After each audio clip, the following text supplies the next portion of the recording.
Assalamualaikum warahmatullahi wabarakatuh. Waalaikumsalam warahmatullahi wabarakatuh. Jumpa kembali Patepang deui di program Kopi Hangat dari Koran Gala Televisi Apa Kabar News ya. Kopinya hangat, sehangat informasi yang disajikan oleh Koran Gala online, ada juga Mesos dan sebagainya. Jangan lupa pokoknya minum kopi hangat sambil membaca Koran Gala dan Koran Gala online. Kang Nu, sebelum kita berbincang banyak tentang beberapa berita yang hot pada beberapa hari terakhir ini, gimana kalau kita suruput dulu kopinya ya, keburu dingin. Ini kopi kebetulan kopi di Jawa ya, Kopi mana? Temanggung. Temanggung. Oh, kopi Temanggung, ada yang ngirim dari fansnya dari Temanggung ini. Kopi yang nikmat, sedap, tidak banyak gula supaya hidup kita lebih sehat. Mohon selesaikan tontonannya karena obrolannya menarik. Oh betul ya, jangan di skip, jangan di skip ya. Aduh.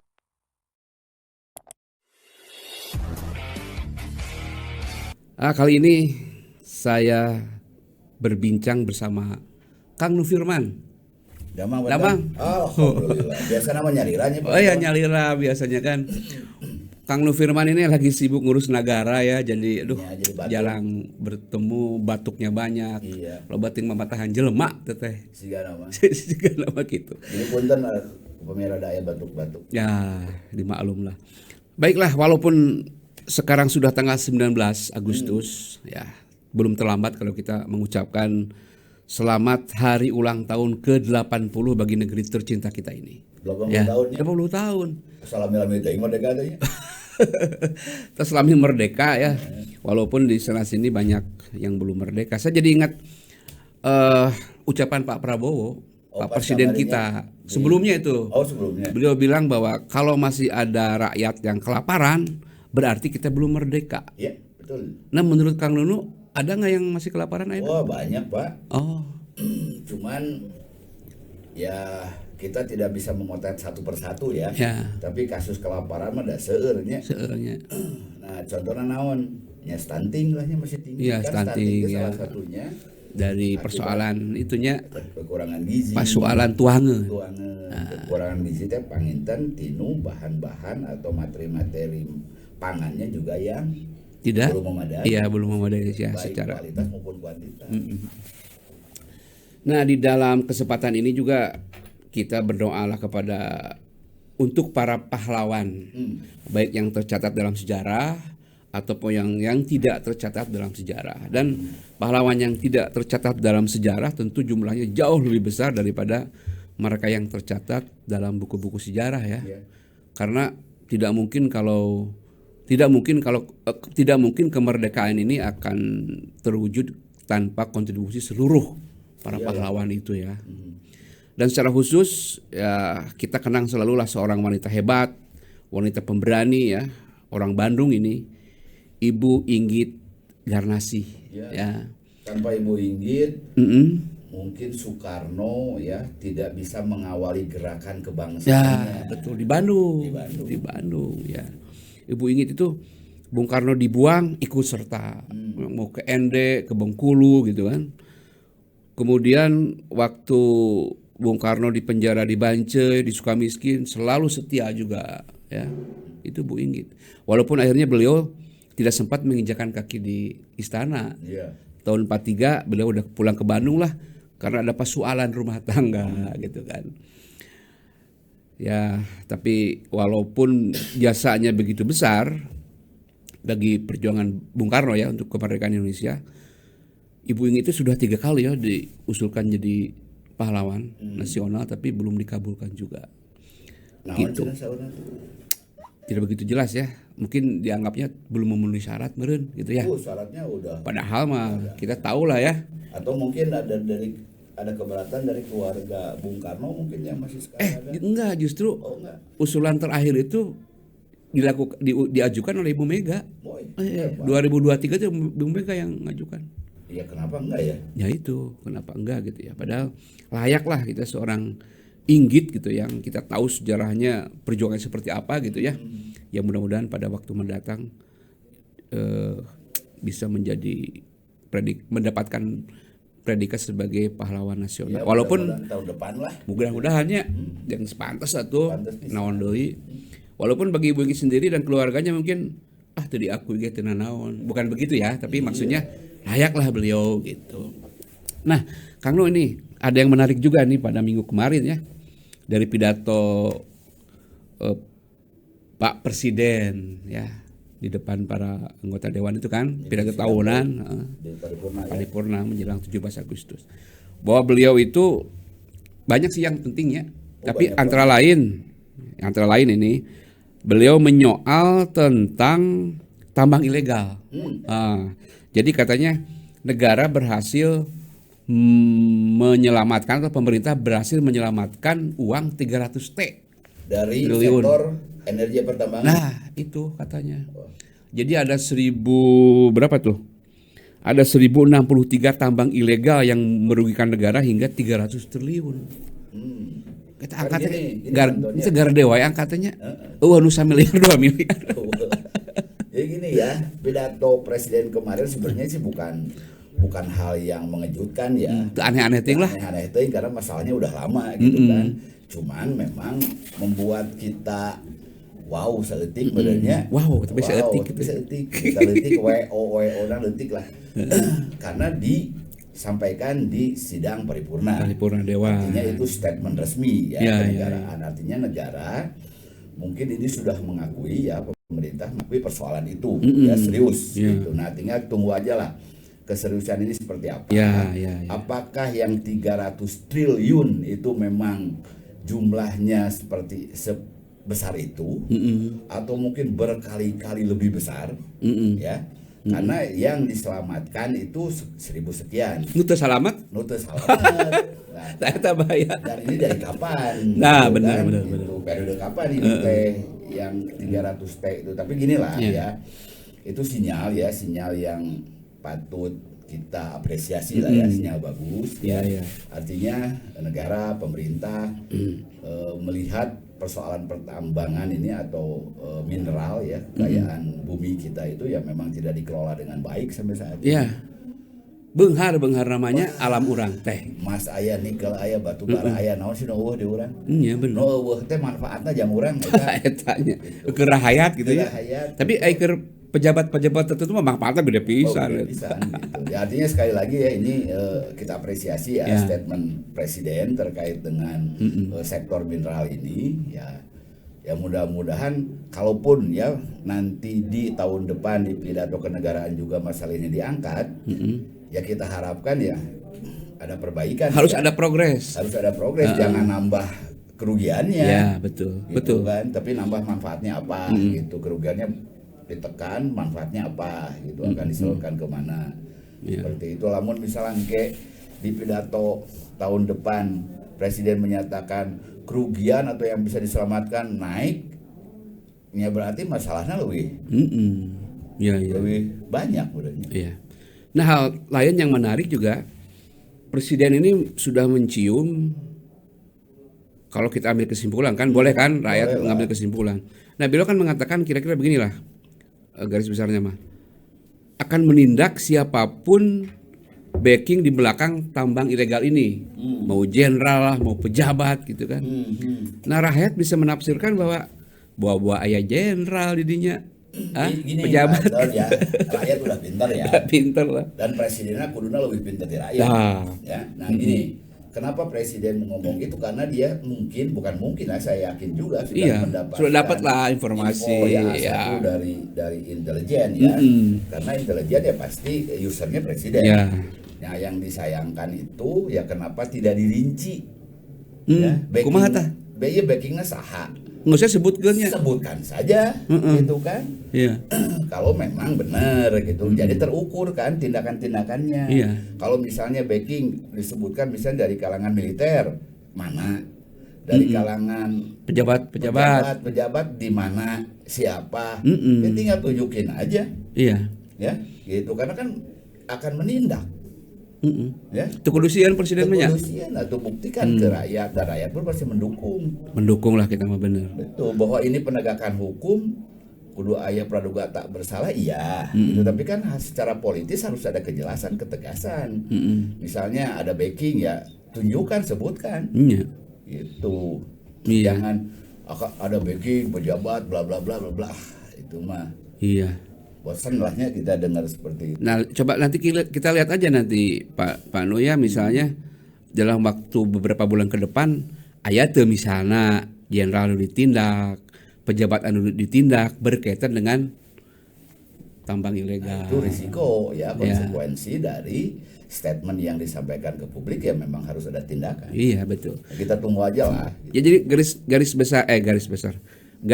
di garis bawahi harus ada tindakan. Harus ada tindakan. Mengutip ucapan Pak Prabowo, jangan sekedar omon-omon. Omon-omon. Entong. Mungkin Pak Prabowo juga udah tahu bahwa dia sering disebut sebagai tokoh yang omon-omon ya, pastilah. Tahu dia. Intelijen pasti nyampein juga. Iya.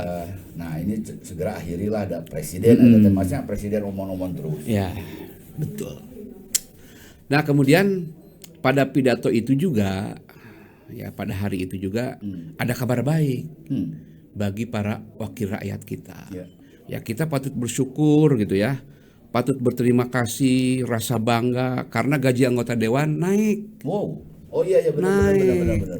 Ya, peperian mah kita begini-begini saja. Ya. Atuh gitunya.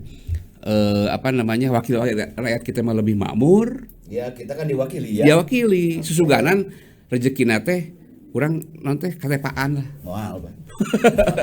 Diwakilan.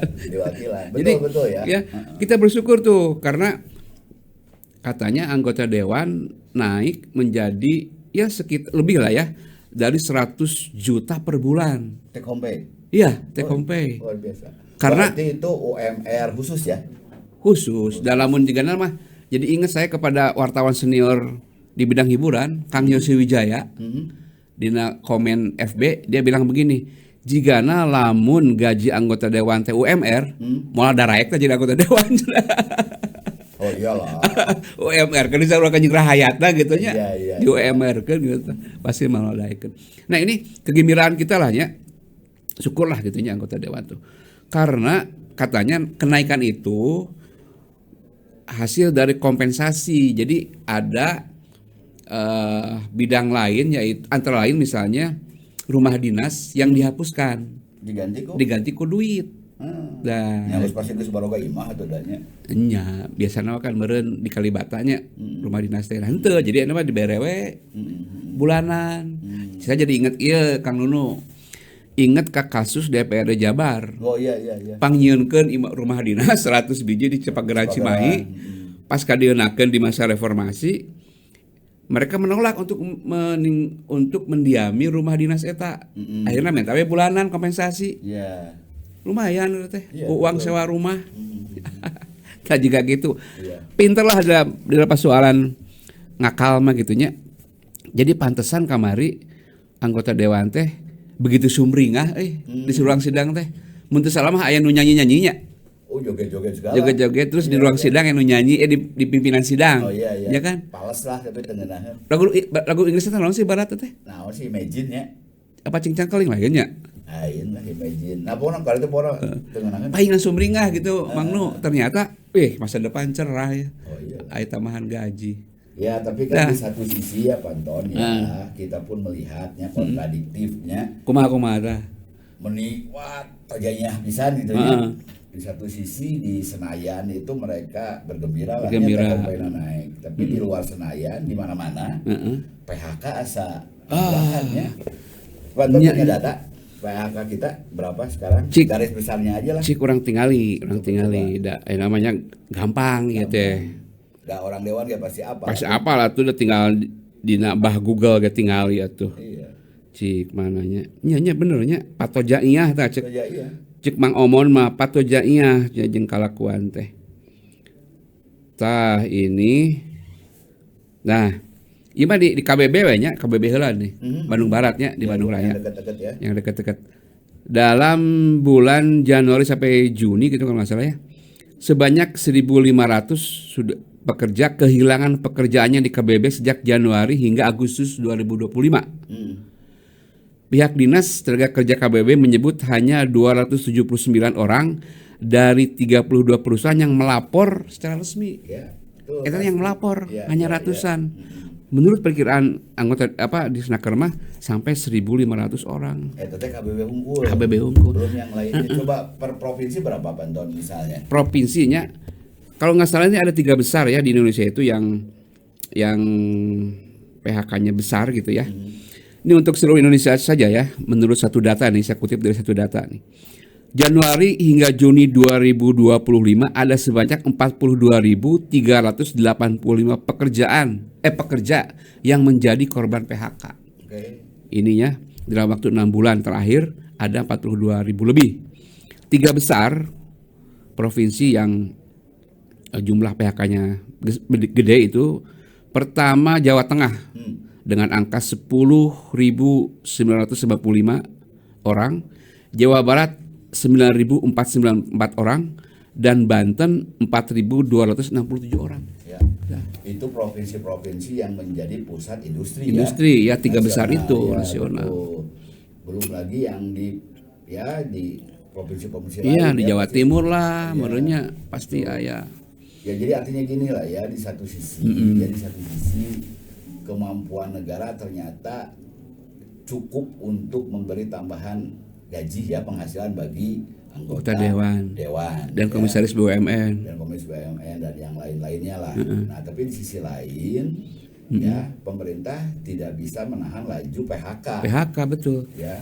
Nah, artinya kan puluhan ribu rakyat masyarakat Indonesia sudah kehilangan kemampuan ekonominya. Betul. Ya, tapi di sisi lain ada kelompok elit politik yang memang mereka bisa mengatur anggaran untuk mereka sendiri gitu ya. Ini jauh pisan lahnya tinu rasa keadilan teh gitu. Betul. Nah, apakah akan seperti ini terus? Tentu saja tidak lah ya. Kita sebagai masyarakat kita sebagai kelompok-kelompok penyuara lahnya itu harus terus kritis lah punten ke pemerintah gitu tong sangeunahna gitu karena publik melihat. Betul. Publik melihat. Sekarang mah berbagai platform gampang melihat perilaku tanya. Gampang. Nah, contoh kasus Pati kemarin Pati. Nah, itu harus jadikan pelajaran gitu bahwa kekuasaan kewenangan yang dilaksanakan tidak dengan bijak gitu. Ya siap-siap aja berhadapan dengan reaksi dari masyarakat, dari rakyat gitu. Jangan sampai lahnya entong lahnya ada mahal hargananya orang teh kikituan teh. Tapi jangan dicari tongnya gara-gara jangan cari gara-gara lah gitu. Nah, apakah kemarin di sidang paripurna menjelang HUT kemerdekaan ini itu sebuah gara-gara yang bisa saja gitu kan kalau dilihat dari konteks konteks realitasnya. Di satu sisi ada kegembiraan tapi di sisi lain ada keprihatinan bahkan kesedihan yang harus dihadapi oleh rakyat ya. Ini benar-benar kontradiktifnya. Ari wakil nama sejahtera pisan. Ari anu mere kursi keur wakil rakyat kondisinya seperti itu ya. Dan mungkin angkanya juga ini kan seperti gunung es nu kieu mah nya. Iyalah. Fenomena gunung es pasti nu ke permukaan cuma sakitu dihanap mah wah. Kayaknya lebih parah gitu. Jadi ngomong-ngomong, omon-omon yang lapangan kerja 19 juta yang dijanjikan waktu kampanye, kumaha tah? Hese nya. Nambah baru jadi 19 juta sabaraha gitu yang harus dicari. Jadi kikieu nanti lapor wah lebih panjang. Iya, jadi memang ya namanya juga kampanyenya janji mah kumaha urangnya janji mah geuna lah biasa ari. Politisi mah janji mah bukan saha dipercaya. Nah, ada hal lain juga ini yang menarik nih, Kang Nunya. Ternyata sesar Lembang bergerak, sesar Lembang itu bergerak tuh, dan memicu gempa dengan magnitudo 2,8. Nah, seperti kita ketahui kan pas patahan Lembang ini kan panjangnya sampai 29 kilometeran itu. Sampai ke ujung Oh, sana ya. Jatinangor malah. Jatinangor ya. Dari daerah utara tuh manjang ke Jatinangor.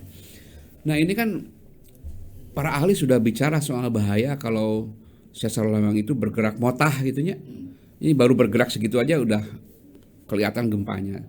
Bayangkan kalau sesar Lembang ini suatu ketika motah pisan gitu, motah pisan gerakan anak, apa yang bisa kita lakukan gitunya. Iya betul. Gitu. Soalnya di kita tuh kadang-kadang begini, Kang Nuhnya, kita teh sok riweuh sanggeus kejadian. Iya. Sok enak misalnya teh soal mitigasi bencana, sosialisasi gimana caranya kalau menghadapi bencana sekarang sudah tidak ada lagi. Iya. Dulu mah ketika tsunami kejadian, pangandaran kejadian, wah langsung kan di sekolah itu ada simulasi kumaha kalau gempa itu terjadi siswa harus gimana.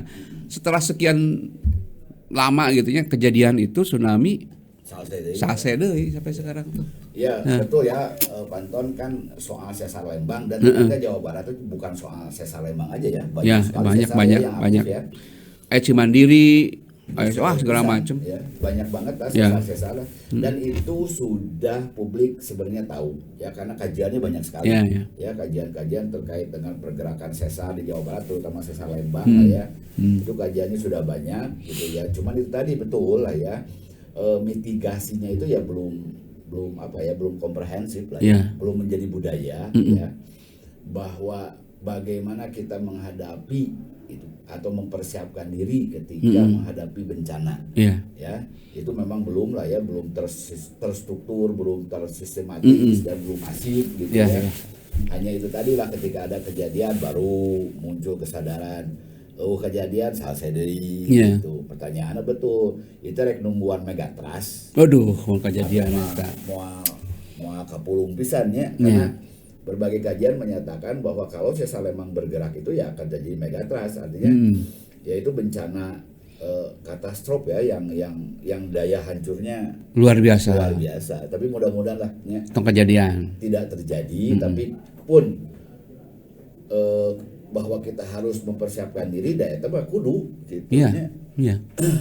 haruslah ya. Dan di sini tugas negara kan, tugas negara pemerintah gitu kan, sama-sama lah ya. Untuk memberikan sosialisasi yang memadai, makanya untuk berikhtiar yang memadai juga, kumaha carana supaya rahayatnya terjadi korban ya, kejadian misalnya. Kan gini ya, kita melihat contoh lah ya Jepang misalnya dan para pejabat kita pun sering ke Jepang berenya. Loba studi banding ya, terkait bagaimana masyarakat Jepang mensikapi mensikapi negaranya yang rentan bencana.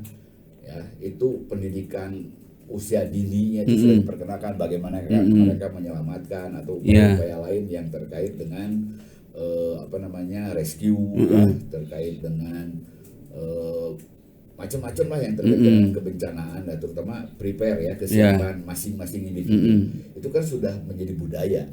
Sudah jadi budaya. Jadi mulai anak kaget. Tidak kaget dan mereka siap. Siap.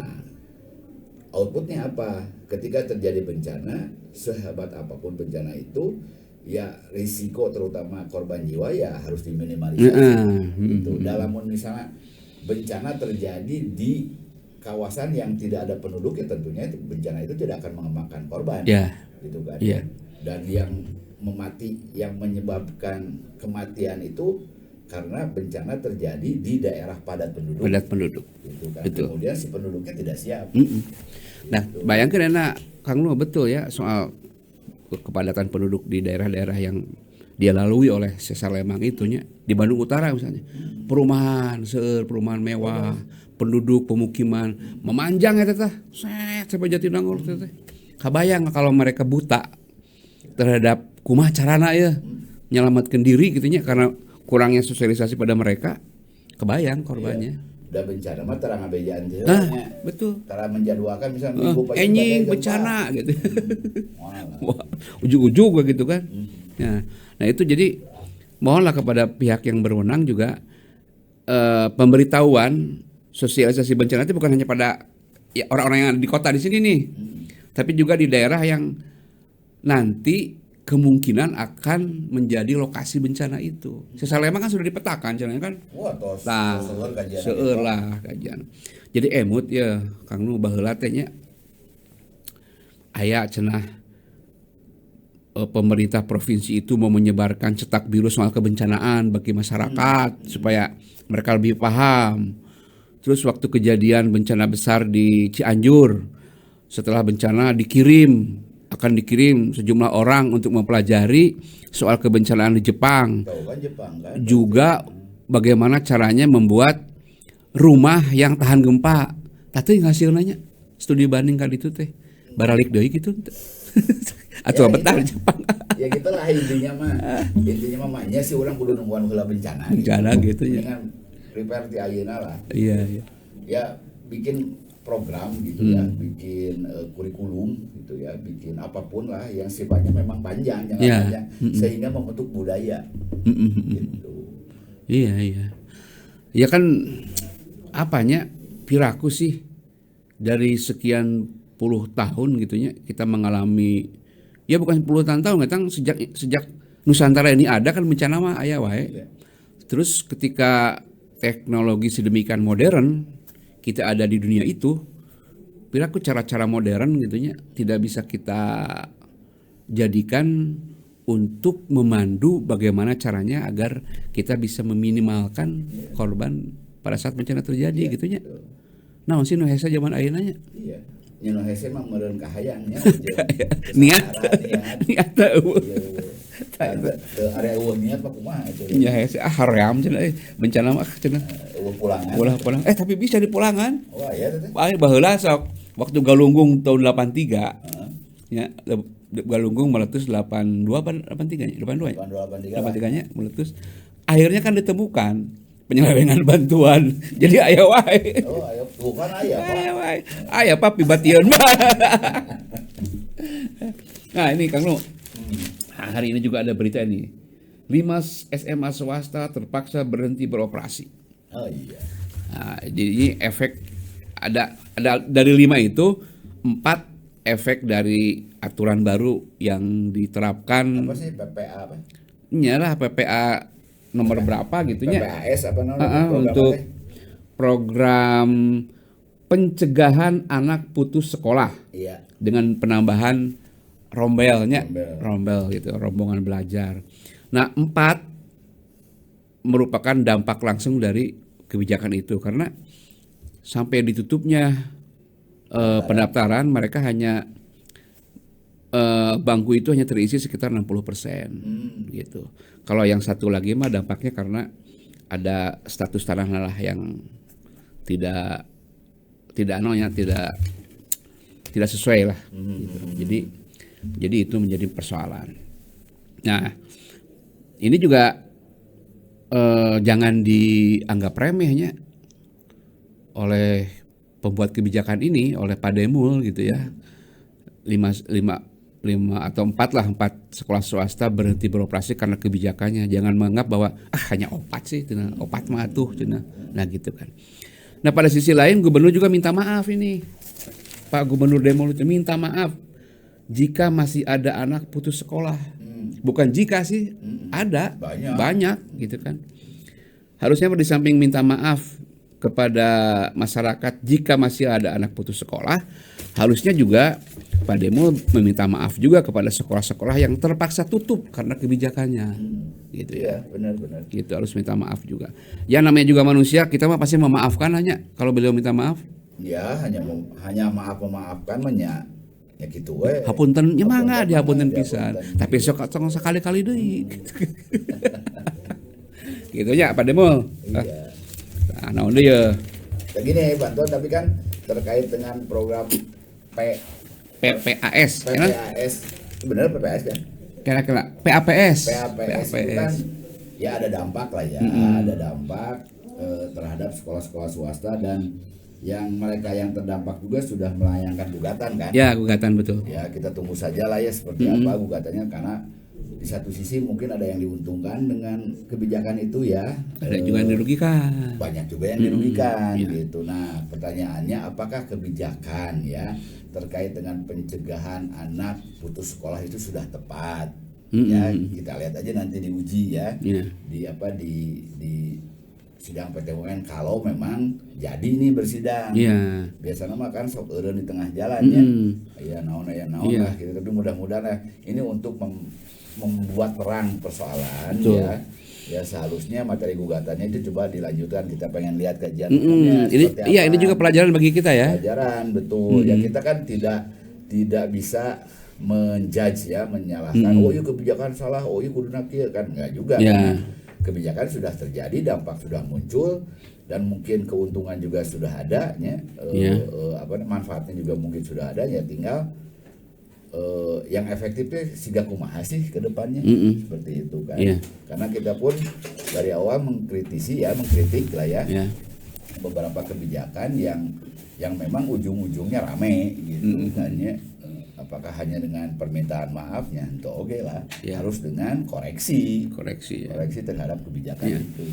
Ya padahal misalnya Pak Gubernur juga bisa jalan-jalan ke pelosok gitu ya, melihat kondisi masyarakat terutama anak-anak sekolah, bahwa di Jawa Barat itu masih aya keneh barudak sekolah anu muntas sungai pakai jembatan yang tidak layak pakai, berbahaya bagi nyawa anak-anak. Itu Marojai aya itu anu gugulantungan, aduh pokoknya ningali dina medsos teh ngeri lah. Nah padahal Pak Gubernur bisa datang ke situ dan buat konten bagus itu. Gugulantungan oke. Boleh. Boleh oke. Atau tiba-tiba Pak Gubernur gini, waduh karunya barudak ya ku urang isukan dibangun jambatan, wah hebat.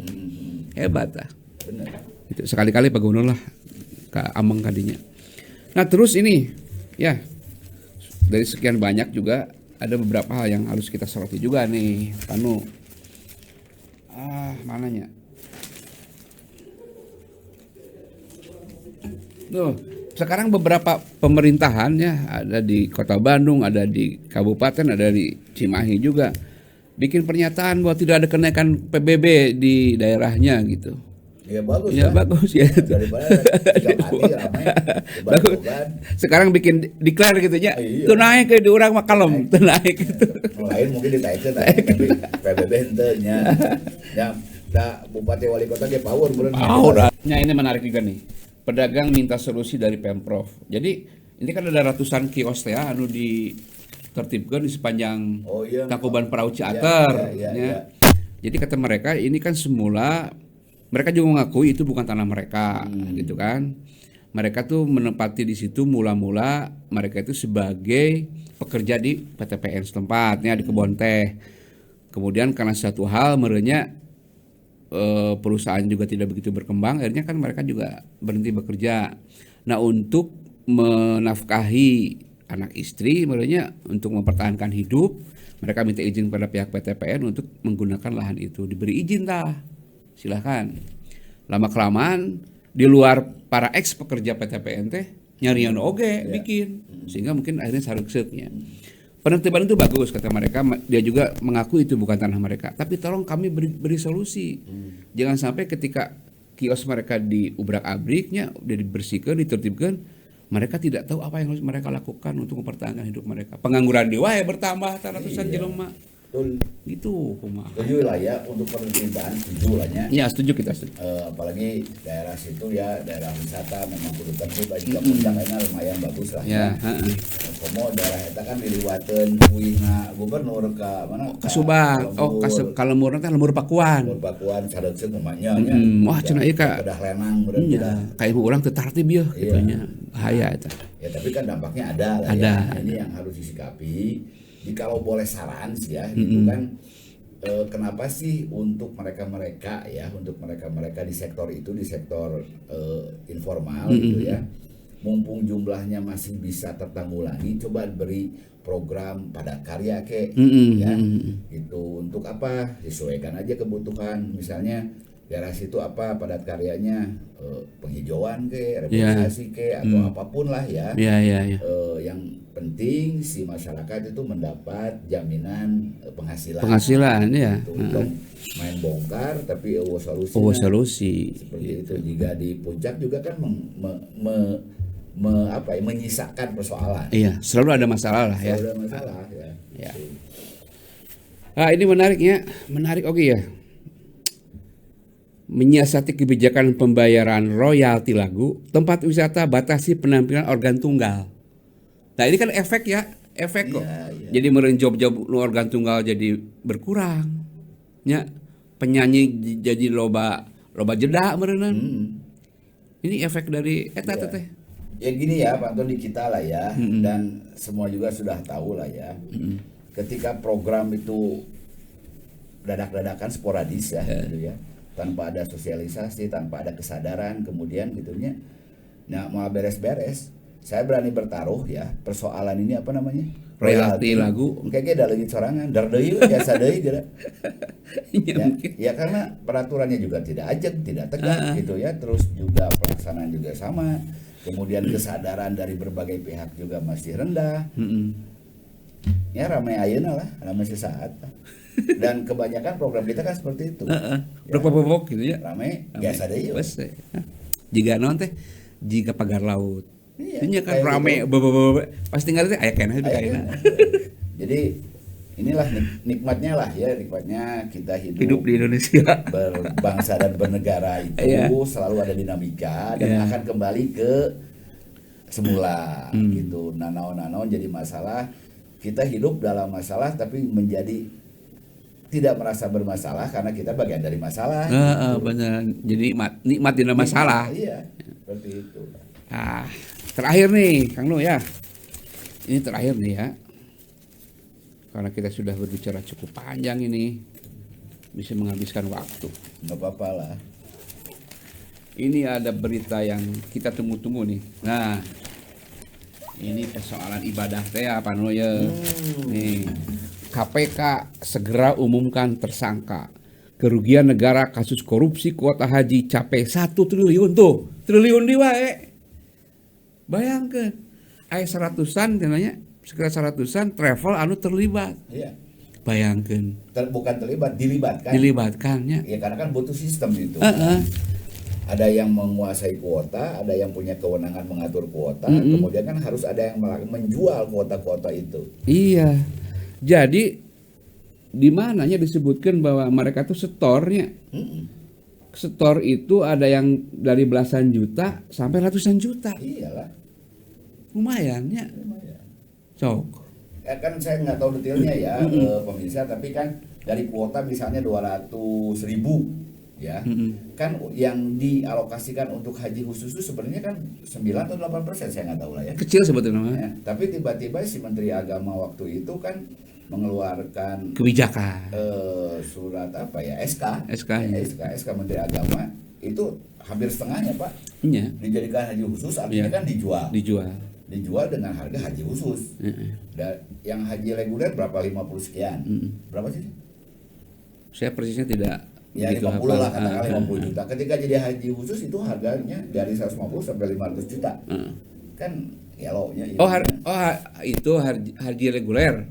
Iya, sekitar di bawah 50 sih. Oke, haji reguler. 50 kan seharusnya ya 100 sekian ribu itu ya Untuk reguler. Jadi masa tunggunya tidak akan semakin panjang. Jadi berkurang gitu kan. Mempercepat, terus yang apa namanya, yang bisa berangkat juga semakin banyak gitu kan, dengan harga yang relatif murah ya, 50 atau 50 kurang gitu. Jadi ini mah kan ngajual karena memang boga duit jeung pemerintah atau dalam hal ini Kementerian Agama ya tahu merenya minat masyarakat untuk haji itu betul. Gitu.